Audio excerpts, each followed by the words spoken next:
adults, and the views and opinions expressed here do not reflect upon the sponsors or FXBG Public Radio. For additional information, please refer to the United States Bill of Rights. Stand warned. Hey, welcome back. We had a couple of weeks off. What has it been, 3 weeks? Has it been 3 weeks since we've seen each other? Holy cow. Holy cow. We had a couple of snow days, and they happened to fall on Wednesdays, and that's studio day. So, sorry. I missed a couple weeks. And so, we're back, though. We're back. And there's something I wanted to talk to you about weeks ago. And I know it's a little late to talk about the Super Bowl, but I had a hell of a good day on Super Bowl Sunday. Let me tell you what I did on Super Bowl Sunday. I went up, got my morning routine, shower and all that, and I go down to the barber shop, going to get the hair cut. All the hair is cut. Well, these part of the hair is cut. Sorry. And I went down to and it was Super Bowl Sunday, and they're pretty busy. So I sit down and I'm waiting my turn. And as my turn was about to come up, this family comes in, husband, wife, and a son, about 9 years old. And the husband and the son are wearing Buffalo Bills jerseys, or not jerseys, sweatshirts. And because I had paid attention enough to know that the Buffalo Bills were like knocked out like in the round before or something like that, because Buffalo's my team. As much as I care about football, Buffalo's my team. All right. And so when they came in, I said, hey, tough luck about Buffalo, man. You know, they're like, oh, yeah. And then as soon as I said that, I realized, oh, man, I don't know any of the players on the team. I don't know what the scores were or anything. I should not have started this conversation. I'm underqualified. But it was pretty basic chit-chat. He's like, oh, it's always a disappointment. And so I said, I came up with an idea. So, I remember being a fan of the Bills in the 90s, so I'm used to it. And that kind of ended the conversation. And I was like, whew. I hope he wasn't like a real big fan and wanted to talk about, hey, did you see what so-and-so did? And no, I didn't. I would have to admit that I'm lying. I'm fronting as somebody who cares about football. But that didn't happen. We just had a very pleasant conversation. And as I'm getting my hair cut, his 9-year-old kid, you know, he was very alert and paying attention to stuff, like what was going on. He wasn't one of these kids that's always sitting there with his, iPad. And he was looking at me. He's like, why is she taking off so much of his hair? And I was like, because I'm hot. and the weather is dry. It's been so dry lately. I've been itchy as hell. I woke up this morning. My eyes were like really red because I've been rubbing them all night. It's terrible. And the static electricity is everywhere. I mean, seriously, like 16 times since I've been in the studio, I've been static shocked. Surprised nothing is shorted out. Anyway, where was I? Super Bowl Sunday. So I had that interesting interaction. I saw this kid who's like, oh, that kid's going to be all right one day. You know, he's alert. He's paying attention to the world. And so I left the barbershop with a decent haircut, very happy with it. And so I said, I'm going to go to a Wawa and get my beer. I go up to Wawa and pick up my beer, pay for it and everything like that. And as I'm walking out into the parking lot, there's this older, I think he was Asian or maybe Hispanic gentleman, helping this older black lady into the passenger side of the car, but he's blocking my driver's side of my car. And she's just this sweet old black lady is just going on and on. They haven't even paid attention to me because she's talking about something that happened in the store or something. And then she sits down and then she looks up out the window and she sees me and she's like, oh, we got to hurry up. This young man's in. I'm like, no, ma'am, I'm in no hurry at all. I'm just sitting there listening to you, enjoying it. I have nothing on my schedule today. And she points at me and she says, not until 6, right? And I was like, yes, ma'am. I lied. Not until 6, referring to the Super Bowl, because we're all going to watch that, right? But why ruin the moment? Why ruin the moment with a sweet lady? And this gentleman, he goes, oh, thank you for waiting. And it's like, it's no problem. I could just sit here till 6 if I need to. I don't have anything going on today. And I did it. I did. I got my hair cut. I got my beer. Everything's covered. So they get in the car. They take off. And I was like, man, it had nothing to do with the Super Bowl. I know there's a lot of people who like argue about what happened in the Super Bowl and what happened, especially the halftime show. And a lot of people argue about that. But I mean, I didn't watch it. I didn't watch the Super Bowl. Instead, my Super Bowl Sunday was a very nice day where I ran across a couple of random Americans and had pleasant interactions with them. And I didn't have to bring all of my hatred of football with me. I didn't You know what I'm saying? I didn't have to bring my hatred of rap music or anything with me. On Super Bowl Sunday, my good day was wandering around talking to random Americans, and everyone was positive about that day. And I think the Super Bowl is something. I mean, it's some cultural event. You know, they happen in a place in time. You know, the reason why like people would talk about must see TV, you know, on Friday mornings because it's like, did you see Friends last night? You know what I'm saying? Because it's a moment in time. I know people don't really watch, you know what they call it, scheduled programming anymore. But remember Game of Thrones? Every episode coming out, you know, people were watching it together. People were discussing it the next day. That came out on Sunday night, so people were talking about it on Monday morning. They knew what they were doing. And sometimes a moment in time is shared by all of us, no matter what, you know. So I had a good day. I mean, it's no January 20th, 1992, which is a good day.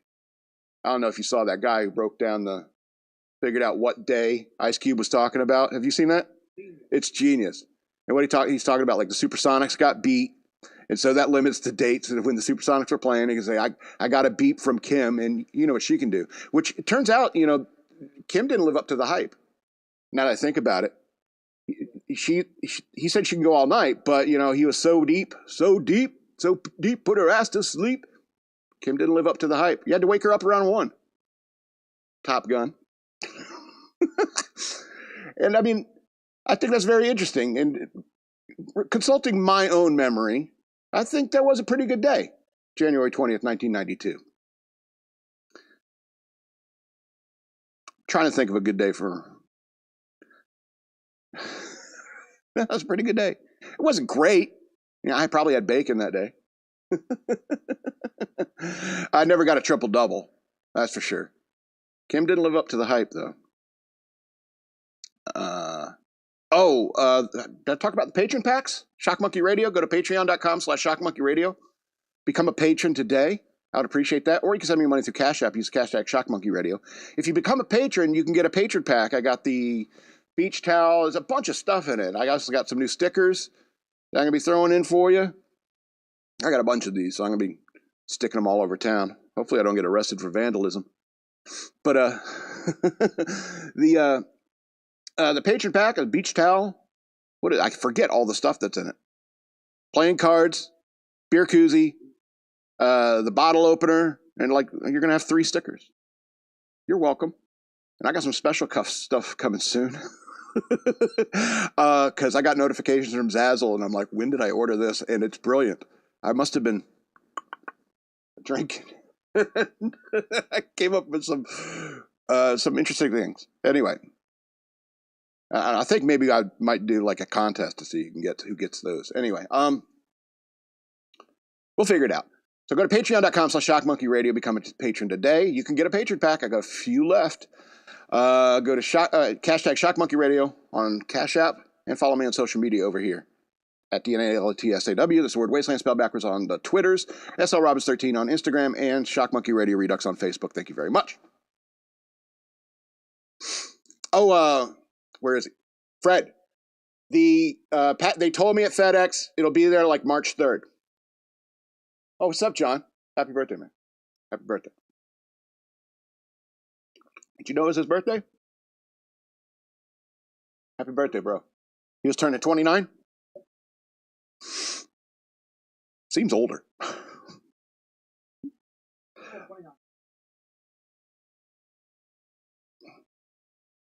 He gets a damage bonus. Yeah, when you play like role-playing games, you think about them way more. What was that meme I saw? It was like this, they have the Dungeons and Dragons gamers, they have the best memes. It's that scene from Family Guy where Lois comes in, she's wearing a schoolgirl outfit. She's like, "Oh, Daddy, do you want to spank me?" or something like that. And he's like, I want to use my paladin and use my +6 sword. You're not role-playing correctly in that instance. Anyway, we got these new lights. How do they look? They look pretty good in this cartoonish paradise that we live in. Happy? Good investment. Anyway. I was thinking about those toy guns I had when I was a kid in the 80s.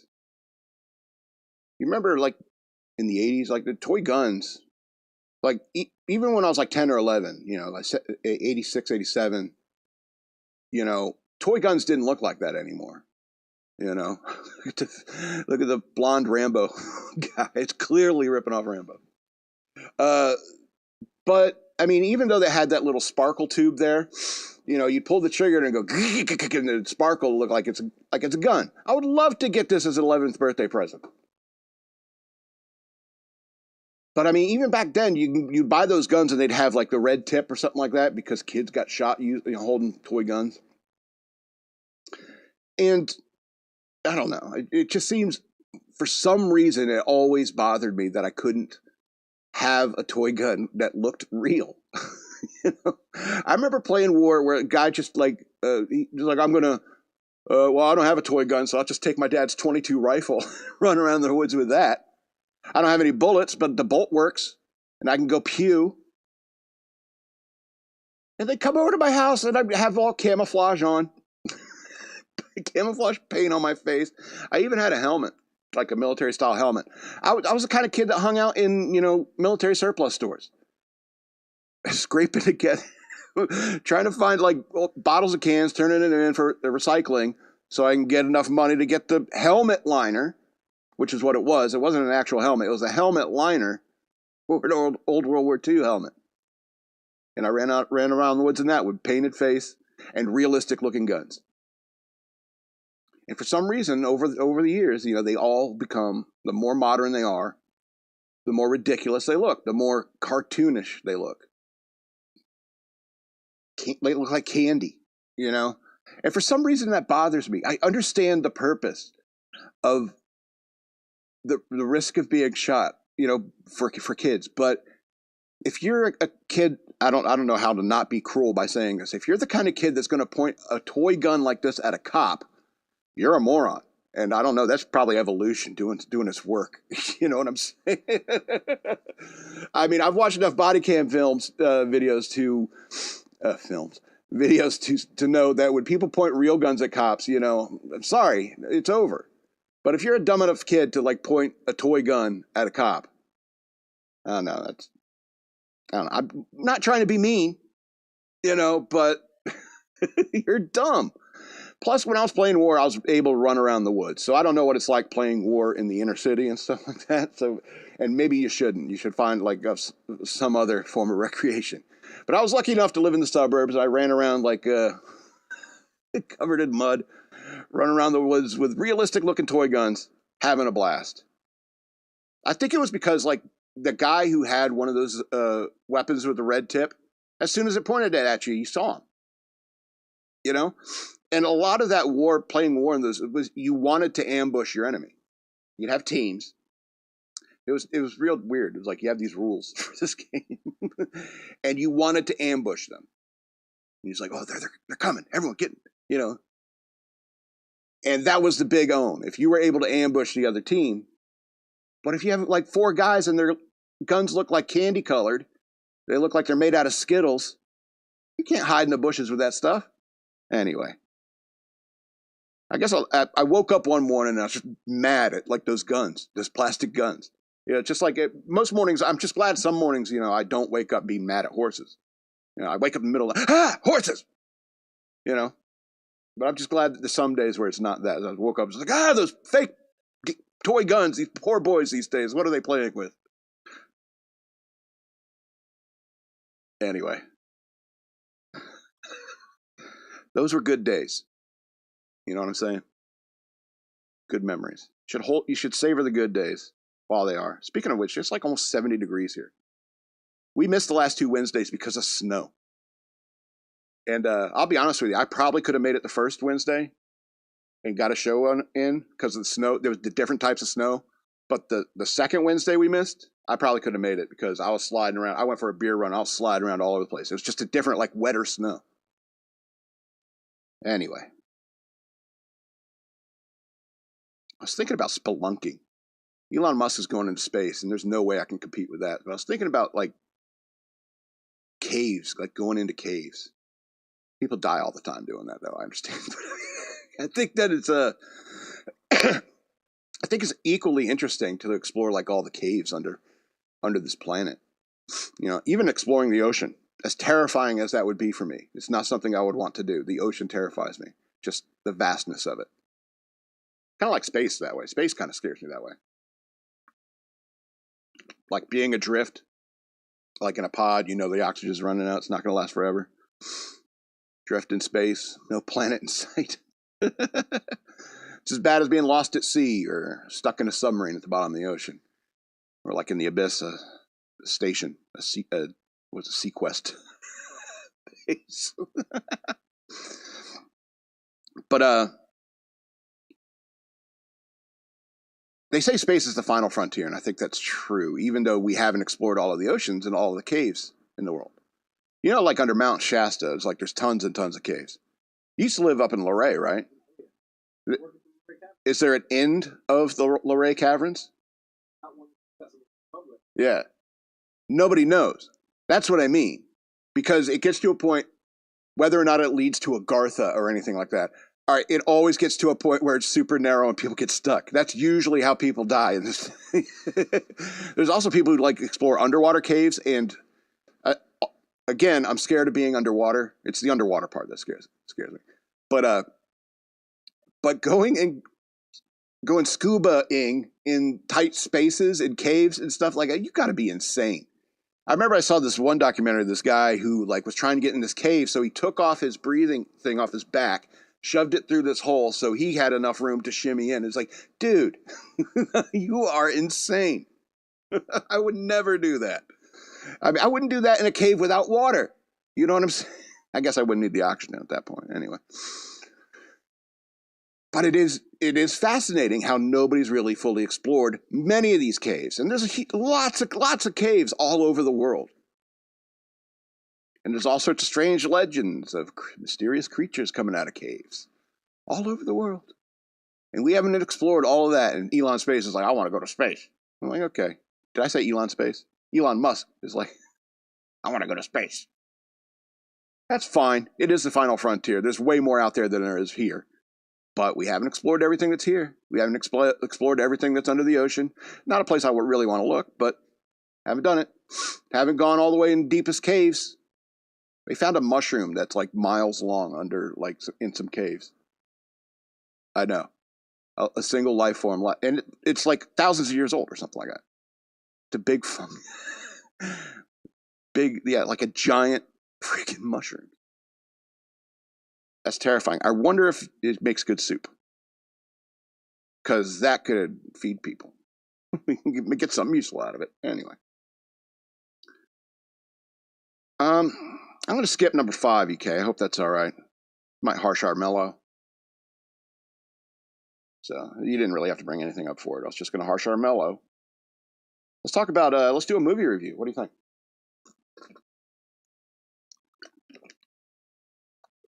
Hope you don't mind. I've been clipping those movie reviews. People seem to like them. Like them better than the Madman Watches body cams lately. Interstate 60, 2002 movie. I feel this movie poster doesn't really, I don't know, it gives the wrong impression of what this movie is really about. All right. There's a lot of people who have not seen this movie. And I understand why, because I'm the kind of guy who likes those little vignette things. I did that one, there's a more recent one where it's a series of short stories like that are interlaced together. And I like that kind of thing. But I understand that's like a personal bias, and so that will be reflected in the star rating I give it at the end here. But you got to understand, it's a 2002 movie, and it's star-studded. Star-studded. James Marsden, Gary Oldman, Amy Smart, Christopher Lloyd, and Chris Cooper. Star-studded. There's even Michael J. Fox is in it. I had a little cameo. And, you know, it's it's one of these. Interstate 60, for example, doesn't exist. There's no Interstate 60 in the United States. All right, I pulled up the Wikipedia article just for S&Gs, and it says like there's no real Interstate 60. There's no real Denver, Colorado, which are locations in this movie. All right, And so it's this guy, I think just James Marsden is his name. He's got to take this package to Denver, Colorado, and along the way meets a series of interesting characters. And there's this one in particular, played by Gary Oldman. O.W. Grant is his name, which stands for One Wish Grant. And he's basically a genie. He's a jinn. And I don't know if you know about jinn. Jinn are, they originate in Islamic folklore, but I mean, it's spread to other cultures since then. It's on that side of the world, if you will. They're trickster demons. They're like a bunch of Lokis. They're trickster demons. And I can't really blame trickster demons. You got to find some enjoyment in your job. Who can blame you? And so he'll grant people's wishes, and those wishes it's like they say in Christianity. The devil will give you what you want, but there's always a twist to it. It's like Needful Things. You know what I mean? And so I kind of like this movie because they move from like person to person to character in these like series of strange situations. Sometimes funny, sometimes sexy, I guess. I mean, this is what they're trying to sell is like, this is kind of sexy. Amy Smart's in it after all. And she's sexy. She's sexy. She's like a strong 7.5. But here's the thing about Amy Smart. It's like she's still a 7.5. This movie's over 20 years old, 2002. And there's three. I don't want to ruin it because there's a lot of like really good, like almost morality tales that happen in between. But there's a few that I want to talk about. There's the one with the bottomless pit. This guy, he comes into this restaurant and he comes up and orders, I want to get 48 cheeseburgers, double cheeseburgers. And he's like, and she's like, okay, you want them to go? He's like, no, I'll have them here. He's like, here, now? And it's like, yeah, 48 double cheeseburgers. Are they good? And some guy's like, you're going to eat 48 double cheeseburgers? He's like, yeah, why? Are they small? And so he gets in this conversation with the people in this restaurant. It's like, you really going to eat all that? And he ends up like ordering like 8 of everything on the menu. And they bring it all out to him. The guy eats it all. And then he ordered onion rings because they're on the menu. And then he eats the onion rings with ketchup. You psychopath. Who does that? This is a brief aside. Who puts ketchup on their onion rings? Anyway. Psycho. But then he tells a story about, you find out that he made this wish. And it's like, I want to eat as much as I want and not have to worry about it. But now I'm constantly hungry. I got this bottomless pit in me. And I got to keep eating. And the only way I can finance it is by fooling jackasses in places like this. Interesting story. I got to talk about the Kurt Russell scene because Kurt Russell's in this and Jack Burton's the man, you know what I'm saying?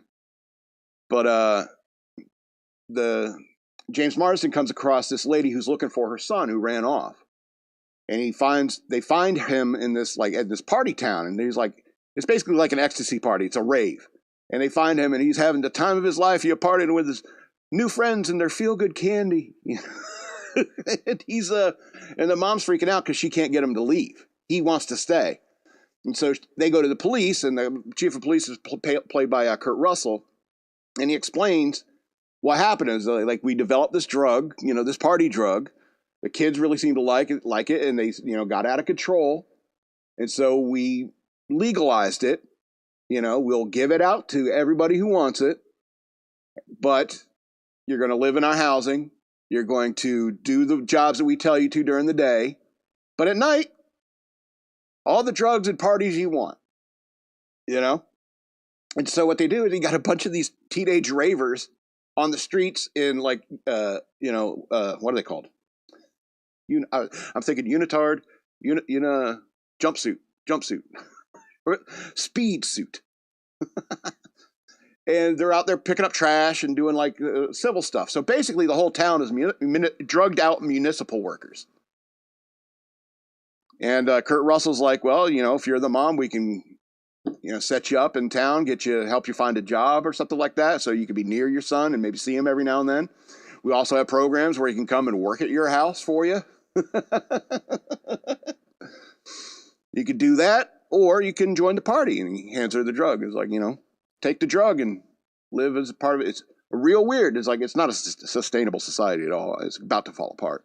But it's interesting concept. And that's just one little story.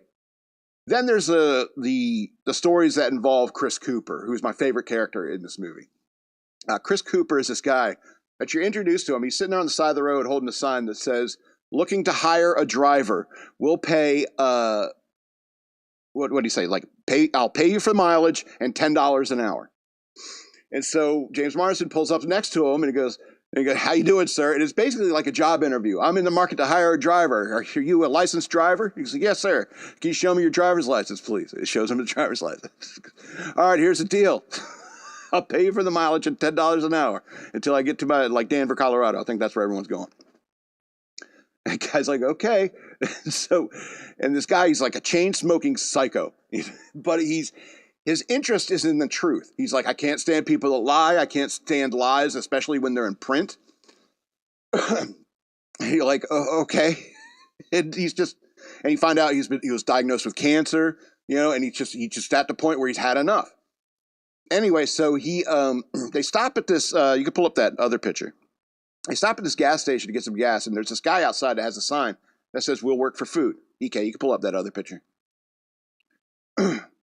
"We'll work for food." And Chris his character goes in and like buys some stuff in the mini mart, and he comes out and he talks to the guy that has a sign that says, "We'll work for food." And he says, "I'll give you an apple if you wash that car's windshield." And the guy with the sign is like, "No, I'm not doing that." "I don't understand. You wrote, 'I will work for food' on the sign. There's work. Here's food. Do the work for the food." And the guy's like, "No." And they go back and forth about this for a little while. He's like, "No." And eventually the guy with the cardboard thing, he grabs the apple and throws it at the windshield of the car. And that's when Chris reveals that he has like a suicide vest on, a like bunch of dynamite strapped around. He's like, "You're going to clean this car now because that food cost me money. You just destroyed it. Now you're going to wash this whole car." Not the right way to handle problems, by the way. I'm not saying it is, but it's hilarious. It's hilarious, and it shows how serious this guy is about the truth. And this is how you're first introduced to this guy. Then it goes to another story where they come in this town called Morlaw, and they've separated ways, but they end up coming back together at the end of this. As soon as he drives into the city limits of Morlaw, he gets pulled over by a cop and says he's been charged with hitting a judge's cat or something like that. And so you are detained in this town. You cannot leave this town. You got to you got to find representation in town and come to court. So he goes into town, and this town is crawling with lawyers everywhere. As soon as he gets out of his car, there's lawyers coming in. It's like, "Have you been charged? Is there anything?" They're looking for clients. Finally, this one lawyer gets somewhere with him, and she's like, "It's like, let me." And he's like, "I can't believe, I don't know. I need a lawyer, but I don't know who I should pick right now." And she's like, "Well, let me guess. You got charged with killing the judge's cat?" He's like, "Yeah. How did you know?" And he's like, "That's how they get you. As soon as anyone comes in here, they get charged with that, and then there starts this whole series of legal processes, and all the money in the town gets caught up in that." And even the lawyers on the street are sitting there. "I'm going to sue you for trying to steal my client," as they're trying to get this one client. It's insane. It's an incredibly super litigious society. Eventually, Chris Cooper comes back, and he's like, "Is this how this town is running?" And so he ends up using terrorism to fix a town that is so out of control, like Morlaw. Good name for it. Anyway, the relationship stuff really bores me, like the Amy Smart stuff. This guy's like, "She's the one. I'm chasing her." He sees her on billboards all over the place, and it's like, I guess that's for the ladies. It's like, "Oh, they're destined to be together." And it's like, it's not how things work. But yeah. So I don't want to spoil it because there's a lot of really good stories. I mean, I probably spoiled the best ones, but it is really good. I'm surprised more people haven't seen it. It's I don't know. It's kind of eclectic. People can't handle the idea of thinking about a society, such that it's so overly litigious and like, oh, we kind of live in that society, And it's even the drug story, where, yeah, you could do drugs at night, but then you're doing community service during the day. It's like, oh, we kind of already have that society. Anyway, Interstate 60, 2002 film, 10 of 13 stars. I kind of agonized. I was like 9, 10 stars, but I think 10 is appropriate because otherwise I'd give it 11 based upon that I like stories like this. But I'll knock 2 stars off because you guys probably are like, I want one story. I don't want a bunch of different Twilight Zone-like stories. Like, but that's the kind of stuff I like anyway. Let's get to the news worth knowing. 2:30 on the dot. A finely tuned machine, my friends. Run on water and nicotine. Recharge with beer in the evenings. So, DNI Tulsi Gabbard moves to terminate, revoke security clearances of NSA employees tied to explicit chat rooms. I don't know if you heard about this story, but this is wild. President Donald Trump's Director of National Intelligence is taking action against federal employees within the intelligence community for alleged ties to explicit conversations on an internal agency messaging board. DNI Tulsi Gabbard put out a directive Tuesday to terminate the employment of and revoke the security clearances of employees who participated in obscene and explicit chat rooms on the National Security Agency's, the NSA's, IntelLink messaging platform. You say, wow, okay, I hear that. I hear that. Let's go on. I got more to say, but Hear this.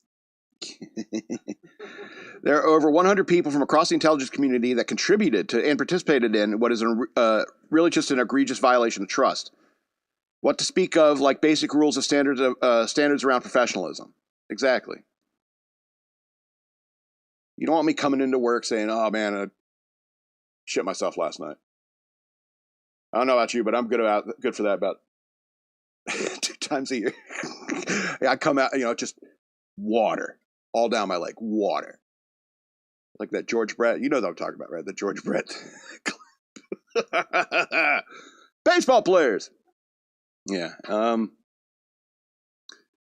right. Chat logs from the NSA's IntelLink messaging platform obtained by researchers from the conservative Manhattan Institute reportedly via sources within the NSA revealed employees from various intelligence agencies discussing their experiences with gender reassignment surgery, artificial genitalia, hormone therapy, all that gross stuff.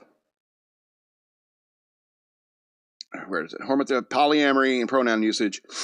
Some of those agencies reportedly include Defense Intelligence Agency, U.S. Naval Intelligence, and NSA. After the IntelLink chat logs were released on Monday, the NSA spokesperson indicated to Fox News Digital that it was actively investigating potential abuse of the agency-operated messaging platform. We've got to take a step back because this is barely scratching the surface, Tulsi Gabbard told Fox News host Jesse Waters. When you see what these people were saying, they were brazen in using NSA platform intended for a professional use to conduct this kind of really, really horrific behavior. They were brazen in doing this because there was the last time anyone was really held accountable. Certainly not over the last 4 years, certainly not over the last 10, maybe 20 years. We look at some of the biggest violations of the American people's trust in the intelligence community. You want to know a secret? A secret about me? I was fired for bad-mouthing Barack Obama on a third-party discussion board back in the early aughts.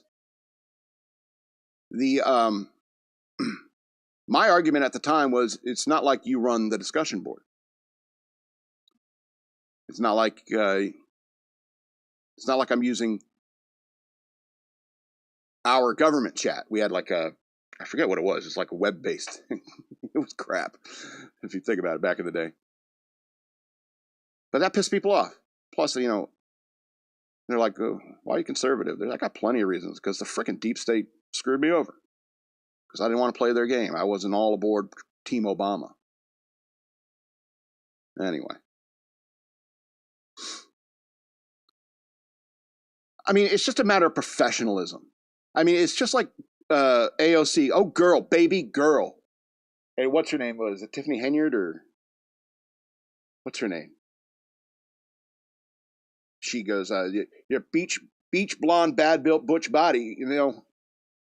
There's a professionalism, decorum. You know, like I said, you know, I don't go to work talking about the times I shit myself. I don't know if you know this. You're going to shit yourself at least one more time in your life. Yeah, as a grown-up.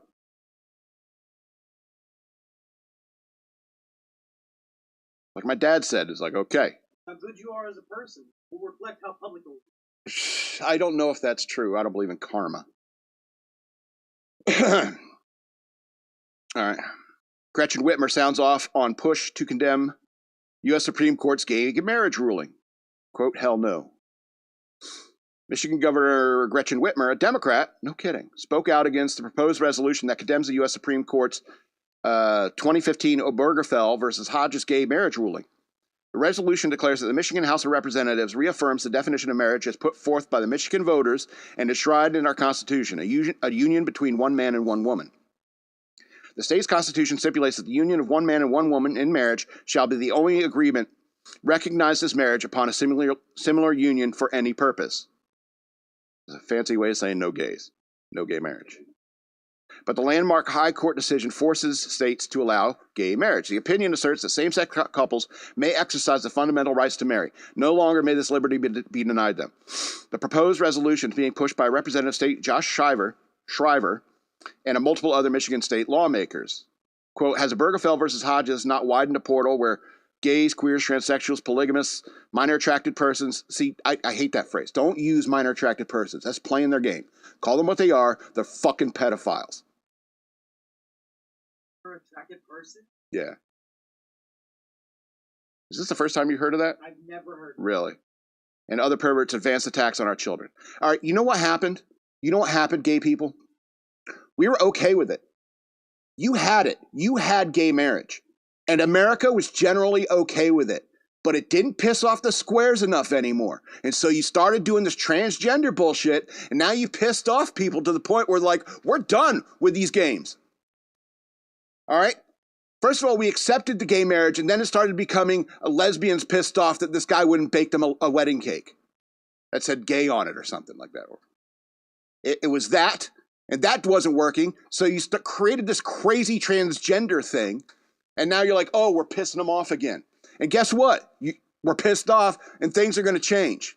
You had it all, gays, but you just weren't pissing off the squares anymore. I'm sorry, that's a very honest rant. I'm sorry, that's how I feel. Forgive me for being honest. All right, let's talk about Glen Youngkin. Turning out not to be too bad of a governor. He offers support for federal workers fired by DOJ. We care about you. Virginia Governor Glen Youngkin appears to be following through with a promise to help federal workers find new employment after the jobs are cut by the Department of Government Efficiency, or DOJ. The Republican governor has announced a new website to assist them to find employment in Virginia government on virginiahasjobs.com. We care about you, Youngkin said at the Capital One Center in McLean. We have a support system in order to help you find that great next opportunity. I remember you hear people like who are not from this area and they would say, that's McLean. They were in McLean. No, it's McLean. You wouldn't know unless you knew the region. Anyway. A new website is described as Federal Workers Support Resource Package. Youngkin says the site was designed to help federal employees transition into new roles if they experience job dislocation. We have openings in state government, and they will find a link on our website to go find those opportunities as well. As long as they're not sandbagging those jobs too. The site will connect those searching for employment and job sources and regions, as well as listings on Indeed and LinkedIn. Take advantage of this resource, blah, blah, blah, blah, blah. So, yeah, they're going to fire a bunch of people from the federal government. And good. I know you're like, oh, people are losing their jobs. It's like, yeah, but the government's too damn big. It's just too damn big. And it's become wasteful. It's become like a higher form tier of welfare. You can't fire me. I'm a government worker. You can't do that. I'm a government worker. Why do you think that job is any different from anyone else, any other job? I'm a government worker, so you can't fire me? That's ridiculous. That's ridiculous. The government should be firing more people, until you get to a point, like a homeostatic point, where you don't have to because, everyone who's there is like good at their job. That's the point. This is a very important work, and you should be people who are good at your job, preventing waste. This is what it's all about. And because like Virginia has a lot of government employees, Governor Glen Youngkin realizes that there's going to be a lot of unemployed people soon. And so maybe we can fill other positions with those people. And maybe they'll realize like, oh, maybe I got to come into work. Or maybe I got to do my job for a paycheck. Who knew? So, I mean, you know, if it's not like I could do this job, I guess I could, you know, from my basement in my underwear. I guess I could. When I do the Madman Watch body cams, I could do that. But this is the show. All right, that stuff is like extra. I do that for fun. But this is the show. And when I miss 2 weeks, I feel like I didn't work. I didn't do anything. So if Elon Musk emailed me and he's like, what'd you do this week for your job? And I was like, God, hell, I mean, I wrote the notes for the show.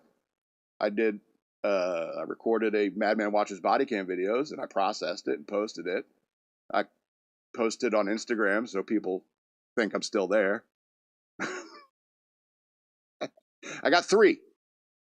Don't fire me. Please don't fire me. I still have more Patron Packs to give away. Yeah. We're going to get serious about government. I hope that's okay with you. All you crybabies.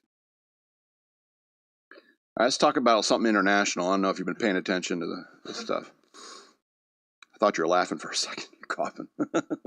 Yes, it was funny. It was hilarious, what I just said. Former Hamas hostage briefs UN Security Council on the pure hell that was captivity in Gaza. From the United Nations, former Hamas hostage Noah Argamani, forgive me, briefed the UN Security Council on her experience in Hamas captivity and made a plea for all the hostages to be released from pure hell. Being here today is a miracle, but I'm here to tell you that I have no time, she told the Security Council. She spoke about witnessing horrors, not receiving medical care, and being held in dire conditions. A video of her kidnapping from the Nova Music Festival on October 7, 2023 went viral as she was forced onto a motorcycle by Hamas terrorists, dragged into Gaza. I believe that you all, the international community, must understand that hostages are in hell. Argamani spent 8 months in Hamas captivity before being rescued by Israeli soldiers, said the hostages feel like they have been abandoned by the world. Yeah, I bet. Yeah, I bet. It's hard. Israeli UN ambassador, Danny Dannon. It sounds like a mobster name. Danny, you know. She praised Argamani's bravery and dignity, telling the council Noah Argamani is not just a witness or a victim of Hamas cruelty, she is a survivor. Which is even, I don't know. Terrible, terrible. All right, even after she told her story, which many on the council acknowledges as harrowing. Much of the UN Security Council session was focused on Israel's actions throughout the war in Gaza. Yeah, that's right. That's why are you even talking to those people? You need people who are going to get stuff done. The UN can't get anything done. And it's terrible. It's terrible that the whole world has been dragging their feet on dealing with these freaking crazy ass Muslims.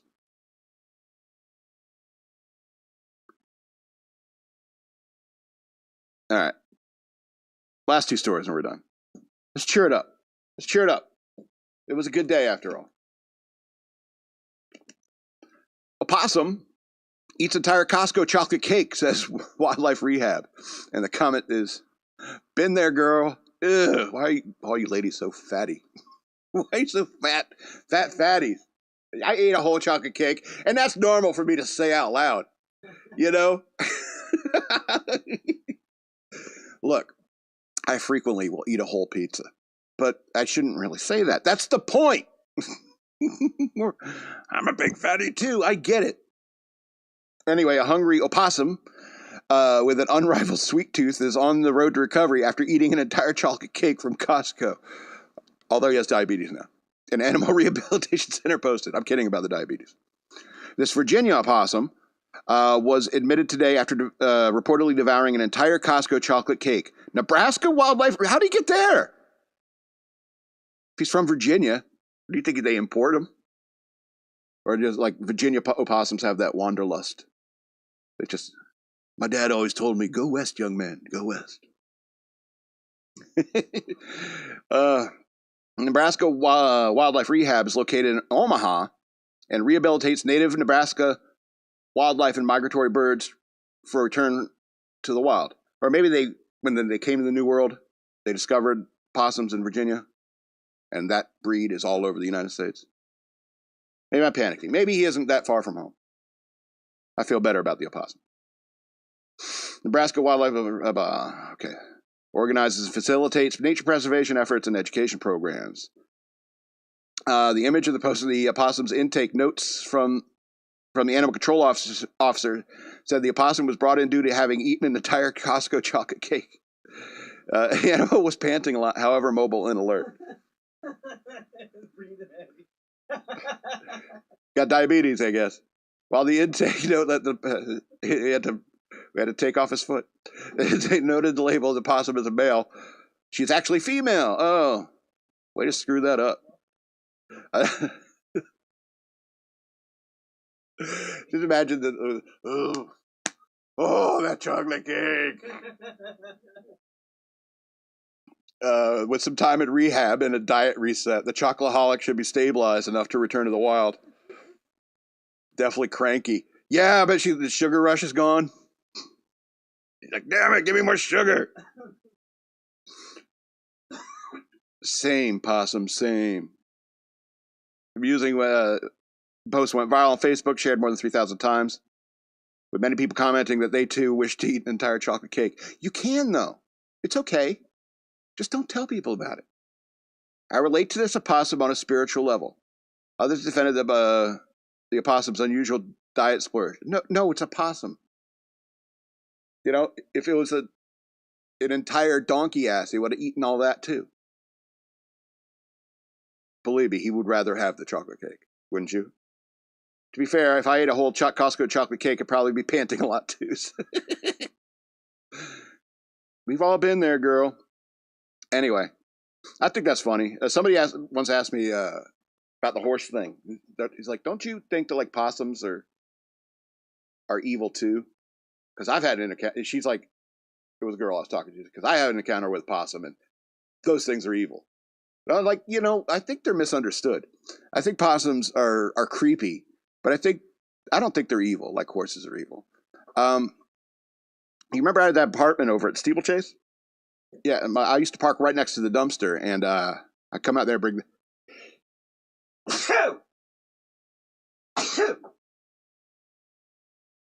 I'm allergic to talk about possums.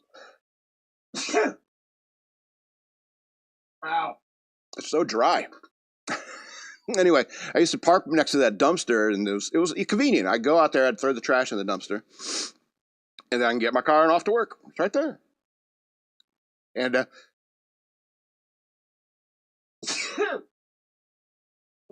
I'm sorry.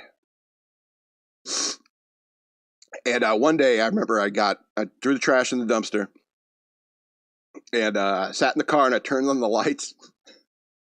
As soon as I did, there was this possum, like right on the fence, right in front of my car.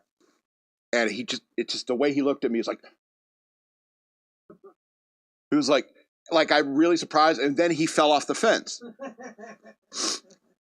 And I was like, that TV went out. Oh, okay. We're good. And he fell off the fence, and I was like, I opened the door because I was going to go check on him like an idiot.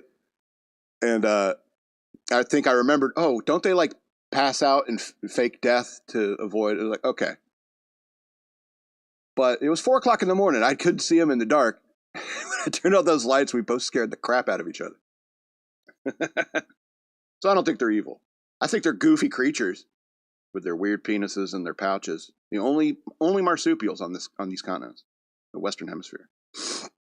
I guess they've got some in zoos, kangaroos and stuff, maybe. All right, last story, and we're out of here. Let's talk about drunk people. Reddit user calls out a drunk colleague who tries to blame others for her issues. A Reddit user who embarrassed her drunk colleague was not wrong to do so, according to other users on the social media platform. Am I the asshole for not explicitly stating my punch was non-alcoholic? Reddit user Dean Skis in a recent post about the drama on Reddit's Am I the A-hole subreddit. In the post, a 25-year-old woman said her boss recently hosted a potluck-style party at his house to celebrate the end of the busy season at work. Densky's brought along a punch she'd previously brought to other work events. This is a casual party with alcohol present, but since I have some coworkers who don't drink, I didn't add any alcohol to this punch. I figured that if people really wanted some, they could add it themselves. Reasonable. All was well, she said, until a few hours later when an older coworker called Sandy, she began to get loud and dramatic. Woman was also stumbling around the party, she wrote. I didn't think much of it and figured that she brought her own drinks or was adding some of the host's alcohol that was being put into something else. A woman called Sandy suddenly fell off the chair she was sitting on and made a big show of saying that it's okay because she was so drunk. Wait. It made a big show of saying that it's because she was so drunk. That's what she said, she wrote. Sandy then asked Densky's what she put in the punch, saying she'd been drinking it all night and was really feeling it. Confused, the punch maker told her it was a mix of ginger ale, 7-Up, orange juice, and juice concentrate. I don't know if you know how to make party punch, but yeah. It didn't contain any alcohol. I told her I didn't put any alcohol in it and asked maybe somebody else had spiked the punch bowl. She asked me if somebody else had spiked the punch bowl. Nobody said they added anything. And one of my coworkers who doesn't drink even said that she's been drinking the punch and was still completely sober. Sandy, said the Redditor, was the only person acting drunk. Acting drunk. There were drunk people there. But she was acting drunk. You see what I'm saying? You can think crazy all you want. When you act crazy, that is the problem. Anyway. Then she got real quiet and went by herself to the bathroom. The rest of the coworkers and I exchanged awkward glances and tried to laugh it off, she wrote. Sandy soon left the party, and then Densky's sent her a text saying she'd embarrassed her in front of coworkers and the boss. She's been hostile to me at work ever since and basically refusing to talk to me, she said on Reddit. I didn't think I did anything wrong, and most of my coworkers agree with me, but some say that I should have just let her go on thinking that the punch was alcoholic to save her the embarrassment. She added, I'm wondering now, am I wrong? Am I the asshole? And what Reddit says. No, you're not the asshole. The lush is the asshole. I don't know if you've been around drunk people, but they're the asshole. And I don't know. It's just, I guess I've been at that point for a while where I own up. It was like, I know I'm a drunken idiot sometimes. You remember when I was pissing off the back of that the golf cart? Yeah. Not like I was, no, it was somebody else. No, it's like I asked for non-alcoholic beer. They've been giving me alcoholic beer all night. I didn't know the difference. You know? It's ridiculous. I mean, it's okay to drink alcohol. It's okay to be stupid as long as it's not dangerous. You know? I've fallen down at parties drunk. People are like, oh, you okay? And I'm like, yeah, I'm fine. It's like, I don't really feel it. I'll feel it tomorrow. I don't really feel it now. And you got to own what you do in that state. You know, if you want to drink like that, that's part of the conditions. I mean, obviously you got to be, because you say she left the party, and it's like, hopefully she wasn't driving, you know, if she was acting like that at the party. And that's the only real responsibility. It's like, make sure they don't do anything dangerous or stupid that can kill somebody, you know, get somebody hurt. And that includes when your friends are like, I'm going to go jump off that thing. It's like, no, dude, no, don't do that. You know what I mean? But I mean, if you do get up there and the friends aren't able to stop you and you get up to the roof and you jump off and break your leg, you got to own it. You got to be sitting there in the cast and people coming and signing it and say, how'd you do it? Because I'm a drunk idiot. Went to the roof, jumped off it thinking I'm going to make the pool. You know what I mean? You start blaming somebody else. I mean, it's just this whole lack of accountability. That's what it is. People just refuse to be accountable. That's what it is. I can be accountable. When I'm drunk, this is like one of the easiest things to own up to. Because people are like, you were an asshole last night. You can lie and say I was drunk. You know, for example, like, say I commented on somebody's post and they're talking about abortion or something like that. And I said something like, oh, baby killing's wrong. And they're like, oh, I don't want to be your friend anymore. I was like, oh, I was drunk. Oh, okay. But then you're like Charlie Kelly is like, why'd you tell the judge you were drunk? I thought he'd take it easy on me. He'd be like, oh, you're a drunk? Oh, I understand. Anyway, this is going to be the end of the show. I want to remind you again, I have a Patreon. Go to patreon.com/shockmonkeyradio. Become a patron today. I would appreciate that very much. Or you can send me money through Cash App. Use the hashtag shockmonkeyradio, all one word. And if you go to patreon.com/shockmonkeyradio, become a patron, you could get a patron pack with a bunch of goodies inside it, Shock Monkey goodies. You can follow me on social media at DNALETSAW on Twitter. That's the word wasteland spelled backwards on Twitter. SLRobbins13 on the Instagrams, and Shock Monkey Radio Redux on Facebook. It's been a good day. I'm the Madman, and I love you.